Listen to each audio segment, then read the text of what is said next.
Let's talk about things you really need to be doing as a creative to give your business a good foundation and good structure so that you can build upon it and grow.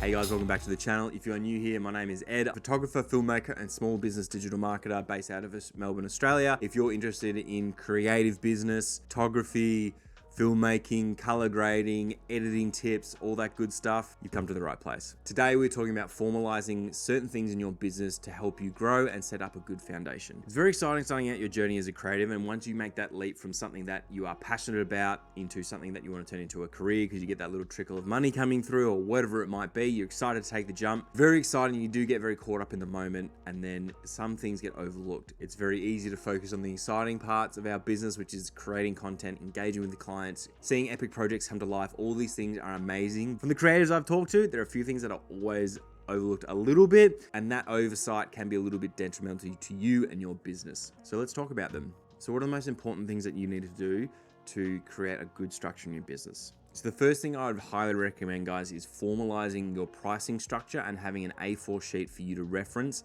when engaging with clients. You do not need to send it off to them. This is strictly for your reference. Some creators will send this off, but I tend to just keep this to myself, and it's a bit of a structure for me to formalize my engagement with the clients when we do get to the point of talking about pricing. The reason why I always refer to my A4 sheet and my pricing is so that I'm not guesstimating when I'm with a client. Very often when I was early on in my career, I would sit down with a client face to face somewhere, and they'd go, how much is it going to cost to do this, this, and this?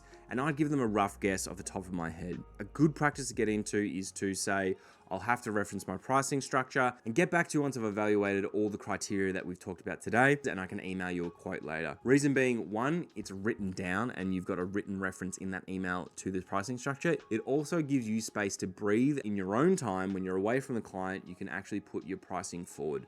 For me, I'm not very good at putting stuff on the spot. If someone is sitting there staring at me, asking for my price, even I, after being experienced in doing this and doing it lots and lots of times, giving quotes out to clients, I still feel a bit like, this is my price. And sometimes I think that could be a bit expensive, and I don't want to undercut myself by second guessing and letting that imposter syndrome get into me. I have lots of clients that want to pay my full rate, and I don't want to be the one who undercuts myself to a client that could potentially pay my full rate. So I want to make sure that I've got that pricing structure so that when I'm engaging with a client, I can say, hey, let me take all this information we've just talked about and I'll get back to you with a quote within 24 hours. It's a very healthy practice for you to have in your business, and that little rate sheet allows you to clearly navigate that scenario. So you're not just going, well, there was that one shoot I did that was 30 photos and it was an hour, so I'll quote them $300. Where you've quoted them $300 and all of a sudden the shoot's blown out to 3 hours and you're making a much smaller rate than you would have liked. So formalize that pricing structure so you can have good structured conversation with your clients, and you can use it as a reference point to quote them properly in your own time rather than having to do it off the fly and undercutting yourself. All right, number 2, guys, is contracts. Now, before you click off the video, I know it's not exciting. I'm not expecting this video to go viral because I'm talking about contracts, but trust me, this is one of the most important things that you can do in your business to formalize it and to protect yourself. And that is the most important thing that we're doing here. Protecting you from potentially losing money for work done and from budget blowout. A good contract will have timelines to it. It will have deliverable timelines, payment timelines, the scope of work that will be undertaken from both parties, and any requirements you need to complete the job. Without a contract in place, you have nothing to reference if things go out of whack, if things change, if suddenly the client wants to do something different. For some reason outside of your control, you can't complete it. There's nothing covering you unless you have a contract that you have both signed in place. For example, let's put 2 scenarios on the table. Scenario 1, you've engaged with a client and booked in a shoot without any contract. They said they're going to pay for $500 for a half day of work. You get to the shoot, everything's going well until that 4-hour mark, and then they say, oh, we just want to do a few more things, and that 4 hours turns into 5 hours. You go, no worries, it's only an extra hour, still thankful for the work. You get back home, you edit the images, you send them off to them, they go, hey, can we change this, this, and this? No worries, a couple of revisions is always pretty standard. You'd make those changes and they go, hey, can we also change this, this, and this? You go, no worries, change this and this and this. Hit back with them, they go, hey, in fact, we want to go with a completely different color palette. Can you edit these colors into the photos or into the videos? That's usually the point where you start ranting and raving at your partner about how much bullshit this is because really you're frustrated with yourself for not having a contract in place saying that you'll only do 4 hours of shooting and anything extra after that is extra. And one pass of editing included, everything after that is charging your editing rate. If you're not protecting your work and your time investment in your work and your rates, people will unknowingly take advantage of you. I'm not saying your clients are evil or purposely trying to squeeze you for as much content as they can. I'm just saying if you don't have a clear scope of work and the client's aware of that, they will keep making requests to your detriment, meaning you might not necessarily get paid, or you might hit them up with like, hey, I know I said I did 4 hours and I did one edit, but I think I'm gonna have to charge you after this. And they could come back and say, you never said any extra edits would be more money. You never said revisions would be more money.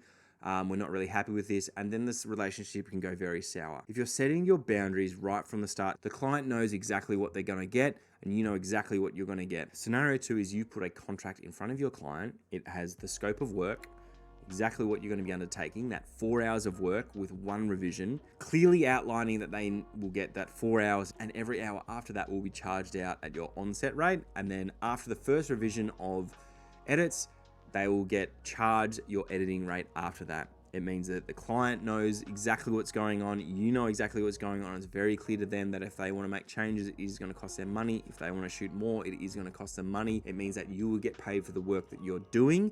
You will not start eating away at your hour by hour rate by shooting more than what you quoted for. And ultimately, it sets the expectations for you and the client about the relationship and how you're going to work together. For me, it's been a huge thing for my business and hugely beneficial. It stops what I call work creep, where things just get added on and you're not actually getting compensated for it. So what do you need to include in these contracts to really help you succeed? A scope of work which clearly outlines exactly what you're going to be doing, the timelines you will be doing it on, and the expected deliverables for the client.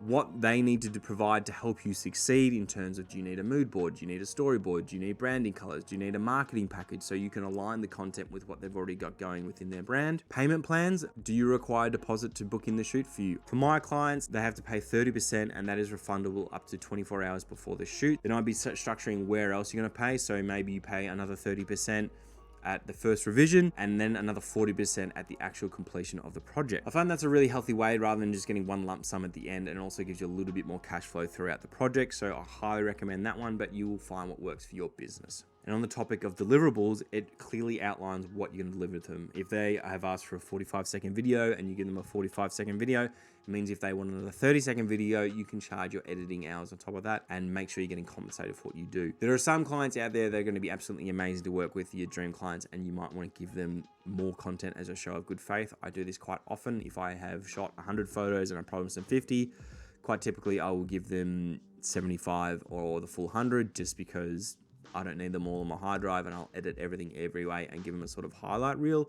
But how you want to do it is up to you. Now, some quick fire tips that are going to help you structure your business well. Number 1, get a business bank account. Don't be messing up your personal spending and your personal funding with your business stuff. The way I structure mine is I have an income account with where all my invoices go into. I have a tax account where roughly 1/3 of all my bills go into. I have an expense account, so that's basically excess stuff. So if I want to buy new camera gear or things like that, or bills related to the business come in, that's where that goes. And then I siphon off what I need to live into my personal spending account. I think it's very important for you guys to separate your business accounts and your personal accounts. That way, when it comes to tax time, you've got all your money for tax. You're not scrambling to find money or asking for payment extensions. And it helps you just get a nice flow through your business. And it also stops you from sort of dipping into your business account when you just want something for your personal life. And it helps you sort of add a little bit of formality to it. Number 2 is get a professional email. Just splash out the money and tie it to your website to get a proper email. Mine is contact@edwardwisher.com. I think it just adds a little bit more professionalism. It really doesn't cost that much to get a mailbox. And also, you don't want that mixing in with your personal one. You don't want clients who are reaching out for your business and asking you for rates to be mixed in with your spam email from thousands of newsletters you've signed up for to get a 10% discount on shopping, because that has happened to me.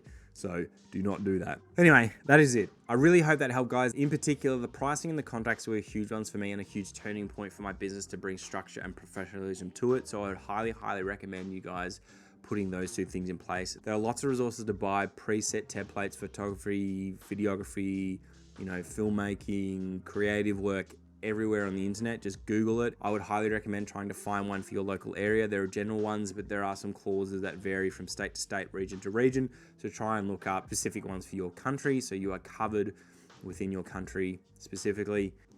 Anyway, business rant done, guys. I don't expect this one to go viral, but I do expect that it is going to help a lot of you that watch it. So I really hope you got a lot of value out of it. I hope I wasn't talking too much, but I really, really hope this was a informative lesson to you guys that are starting out your business as a photographer, videographer, creative, whatever. I will see you in the next one. We're going to be talking about power grades and DaVinci Resolve and how you can save a shit ton of time color grading. Thanks so much for joining me, guys. I'll see you in the next one. Cheers.